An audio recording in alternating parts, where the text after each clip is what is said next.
Welcome to Jamaican Network. Please click the buttons below to like, share and subscribe to our fun and educational network, the Jamaican Network. Don't forget to hit the notification bell for notification of more awesome content to come. This is the true story of the sunken slave ship, the Clotilda, sunk in Alabama. It was the last slave ship to come to America, and it made its final voyage in July, 1860. It had on board 110 captive men, women and children from Africa. The names of the captives have been passed down during the generations, and descendants are still alive in an Alabama community called Africatown. Jocelyn Davis, Lorna Gale Woods, and Thomas Griffin descended from Omawali, from Africa. Omawali, enslaved in Alabama, was renamed Charlie Lewis by his slave master. The ship was deliberately sunken 160 years ago, and the crime has been covered up since then. In 1860 it was towed up the Mobile River in Alabama at night so no one could witness the crime, and sunken. Polly Allen, whose African name was Capoli, was yet another African passenger on the ship. He spawned descendants today like Jeremy Ellis and Darren Patterson. You can only imagine the condition on the ship: no circulation in the hold, passengers defecating, sweating and urinating right where they lay, and eating right there in the same location. They were allowed out of the cargo hold 1 day a week for the entire 2-month ordeal. Those were mind-bending conditions for sure. Pat Frazier's great-grandmother Lottie Denizen was a passenger also, but there are no photographs of her available. Caprixio Wallace and Cassandra Wallace, her mother, descended from Cajala, dubbed Cudjoe Lewis by his owner. They all proclaimed how sentimental and empowering it was to learn of their ancestors, and they have pledged to pass that knowledge along. All have acknowledged that the story is of historical importance and needs to be told. The story of the Clotilda has its genesis in 1860 when Timothy Meyer, a wealthy businessman, hired Captain William Foster to smuggle a ship filled with African captives from Dahomey, a kingdom in West Africa, to Mobile, Alabama. During that time, slavery was still legal in the southern United States of America. The irony was that although slavery was legal in the southern states, importing new slaves from abroad was illegal, having been outlawed in 1808. According to Captain Foster's journal, he purchased the captives for $9,000 in gold and merchandise. The captives were locked naked in the cargo hold for 2 months. Upon arrival in Mobile, they were delivered to Timothy Meyer and several others. Following that, Captain Foster said that he burned and sunk the Clotilda. Nobody knew where the Clotilda was until 2018, when local reporter, Ben Raines, after 7 months of searching, found the Clotilda in about 20 feet of water in close proximity to Mobile. He had extrapolated brilliantly, from clues in Captain Foster's journal, the exact location. In an attempt to stave off vandalism, the Alabama Historical Commission has kept its location a secret. Only a handful of people know the exact location of the Clotilda, of which maritime archaeologist James Delgado is one. Ultimately changes everything is cotton. By the time the Civil War breaks out, Mobile is exporting over 500,000 tons of cotton. The bow of the Clotilda is very close to the surface, but because the water is so muddy, it cannot be seen by the naked eye. Employing sonar is the only way. Sonar gives you a clearly defined view of the bow and both sides of the hull. This ship is 86 feet long with the stern or the back of it embedded deeply in mud. The cargo hold compartment where the African slaves were housed is clearly and eerily defined. The area of this compartment was 5 feet high by 20 feet in length, a claustrophobic nightmare. People could barely stand up in there.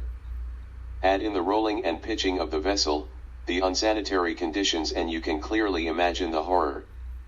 To this day, James Delgado and state archaeologist Stacy Hawthorne have several pieces of artifacts from the ship housed in a museum, including a piece of hull wood and an iron bolt with wood attached, which shows evidence of fire damage. Although Although the Africans were disembarked from the ship before it was burned and sunk, there is still DNA in the wreckage. You can still find human hair and nail clippings there. The state of Alabama has put aside $1 million for further exploration and excavation of the Clotilda with an eye to raising it in its entirety from the riverbed. It is important for people to understand that there was a concerted effort to hide the story of the Clotilda, but as they say in Jamaica, what is in a dark, must come out to light, and I am proud to be one of the storytellers. I am not the only one though. The Smithsonian National Museum of African American History and Culture, in Washington, D.C., is ever present on the job. Shout out to them and specifically to Mary Elliott, who oversees the collection of slavery artifacts at the museum. It's important that we found remnants of this ship, because, for African Americans, it's their piece of the true cross, their touchstone to say we've been telling you for years, and here's the proof, is an eloquent quote from her.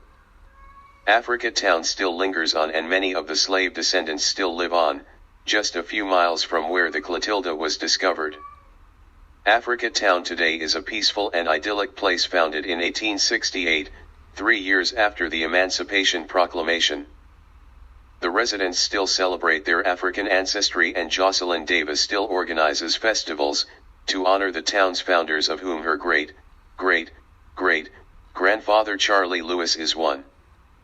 His former home was on the street that is called Lewis Quarters, and is festooned with homes occupied exclusively by descendants of the Clotilda slave ship. Everybody on that street can trace their lineage back to the Clotilda, and everyone is related to each other. Ironically, Lewis and others have jobs today at a nearby sawmill owned by Timothy Meyer, the same slave owner responsible for bringing the ship to America and enslaving their ancestors. Cudjoe Lewis also once worked at the sawmill. These people worked for $1 a day and yet saved up enough money to buy land. Cudjoe worked well into his advancing years. This film footage shows him in his 80s. Please observe how active and healthy the man was in his 80s. He was one of the Clotilda's last living survivors. Cudjoe helped found this church in Africa Town where Clotilda descendants still worship to this day. For those of us who lament our condition as African descendants of slaves in America, take pride and solace that slaves who have been mistreated and brutalized so terribly had the fortitude to diligently work and found a wonderful town in America called Africa Town. These people were forced from their African land and brought to the desperation and infamy of slavery in America, yet they made their way out of no way. Remarkable. The African slaves of Africa Town were not poor in spirit or knowledge, they were poor in trinkets and money, but they were rich in know-how and perseverance, and we must not dishonor them by losing our way in this, the final chapter. The town prospered over the decades. There was a business district, complete with gas stations, grocery stores, a post office, banks, etc. All black-owned. This is what white supremacy did. They built an interstate highway right through the middle of Africa Town. The roadway was located on a raised platform, so it allowed everybody to bypass the town. Today Africa Town is but a shadow of itself. All of the black prosperity disappeared, and in its wake are a few dusty homes surrounded by factories and chemical plants. Today, as the clinking and clanging of the factories drone on, and the steady din of vehicles on the interstate highway and the dust nuisance and pollution assault your sensibilities, it is an affirmation of the destruction of a once promising community of beautiful children of God. Timothy Mayer's descendants own 14% of the land in Africa Town today. They were approached about spending some of their considerable wealth, an estimated $36 million, to revitalize the town. None of them responded, even as their names are on street signs and property markers. Mike Foster, a 73-year-old Air Force veteran, found out that he was a distant cousin of William Foster, captain of the Clotilda slave ship. Even though he had nothing to do with what his cousin did, he found it imperative that he visit Africa Town and apologize to the descendants of the Clotilda slaves for what his cousin did. His apology was accepted, and all of the descendants present held him in an embrace of love. There's hope, family. Thank you YouTube audience and subscribers for enjoying yet another episode from the Jamaican Network. I, Paul Hay, certainly appreciate your interest and support. If you want to not miss out on any and all episodes, you can click the subscribe button below, and activate the notification bell and click all, to be notified whenever I post other thought-provoking episodes. Once again, thank you, and blessings. Oh, please share also.